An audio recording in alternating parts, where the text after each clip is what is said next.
What's up, Mets fans? How's it going? Wardy here. I'm on location. Normally, I'm live for post-game shows after Mets victory.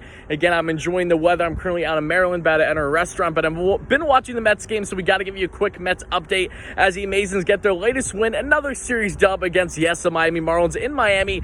5-3 is your final, folks. What a massive W for them. A little bit of an up-and-down game for sure, but the story of today's game was, Polar Bear Pete Alonso. He gets himself that solo bomb they saw there in the first. That would be his 21st of the season, wouldn't be his last even today. Then we see shortly after that the Mets tack on more in the fourth. Francisco Lindor with a double, doing his best Javi Baez El Mago magic impression with the one-handed slide. Then his second, you love to see that. Then we got a base knock from Marte. Then RBI comes from a ground out from Arcana. Then the Mets, Eddie Two Stacks, Eduardo Escobar, who's been slumping all year, gets himself a beautifully pulled ball for an RBI single to give the Mets a multi-run lead. They would surrender that lead that same inning thanks to a two-run shot there, unfortunately, from Jesus Sanchez. Then we get to the fifth. The Mets have bases juice, less than 2 outs. Trevor Rogers exits the game, and then you bring in Pop, the flamethrowing right-hand reliever there for Miami. He gets a couple big outs to end the inning, unscathed for Miami. And then in the bottom of the fifth, you saw, unfortunately, they tack on a home run thanks to, Brian De La Cruz. And at that point, it's a little frustrating. It's tie game 3-3,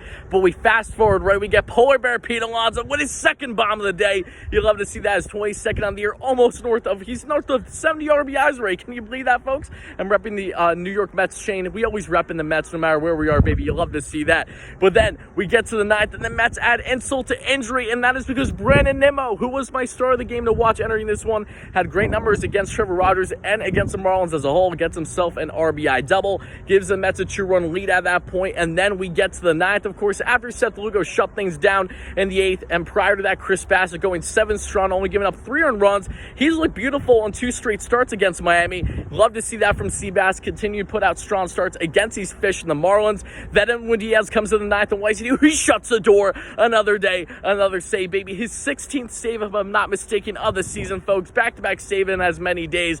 So huge. Big W for the Mets. Now they have a massive matchup after tomorrow's series finale against Miami. Next week against, the Houston Astros at Citi Field. The Astros just no-hit the Yankees today. You love to see that in a combined no-no. Hopefully the Mets fare better in the 2-game set against Houston versus what they did earlier this year and last week when they were in Houston and lost 2-0. Massive Mets win there. We're now 21 games above 500. So, folks, make sure to let me know your thoughts in the comments below. How do you feel after another day, another massive Mets stuff, another massive Mets victory, another massive series victory for them? And of course, guys, if you enjoyed this quick Mets update, make sure to smash that like and subscribe on. More consistent content coming on the channel. Live streams are coming back next week, all throughout the week and beyond here on the channel. More trade content coming up as we are getting closer and closer to the trade deadline. The draft is coming up, All-Star break, all that fun stuff. So make sure you don't miss out. Again, appreciate you all so much. And as always, let's go Mets, baby.